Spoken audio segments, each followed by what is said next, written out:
Good afternoon, Taylor. It is Tuesday. I'm sorry about the lack of intro. I'm working on it. Sorry I'm making this so late. We had a crazy day at work, and I didn't get back till later.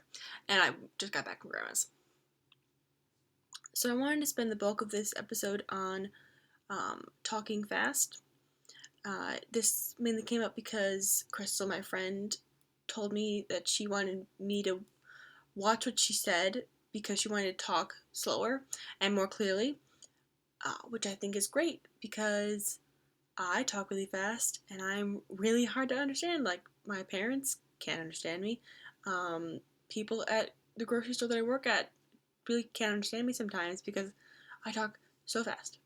And when I was over in New England, I talked relatively the same speed as most people. Scotty, my flute instructor, would talk me, well, the head flute would talk, he would talk pretty fast. And I think it's not only a generational thing. What I heard from my friend, who also talks really fast, she's from New England, but she felt that the only way to talk clearly was to talk fast because that's how fast her head was going. Her brain was moving a million miles an hour, and she needed to get all of her words out before she could forget what she was talking about, and so she had to say it as fast as possible. I think people should be more aware of how they're talking because it really affects not only how you're perceived in society, but how you react to people around you. You need to understand how they have to interpret what you're saying. I don't have the best ears, so it takes me a little while to interpret what other people are saying sometimes, and it's hard. Or it impedes something that would otherwise have been fine.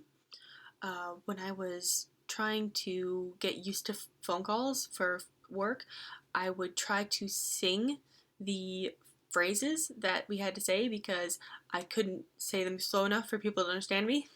Maybe it is because of phones that people in older generations are better at talking. Maybe they were just more used to talking and we're just text messages. Maybe it is a generational thing, but I don't want it to be a generational thing. I think we should just fix it, or meh.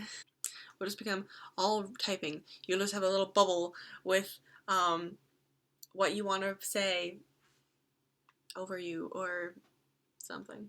People don't give each other enough space to say, oh, I'm sorry, I'll repeat that, because people just say, oh, never mind.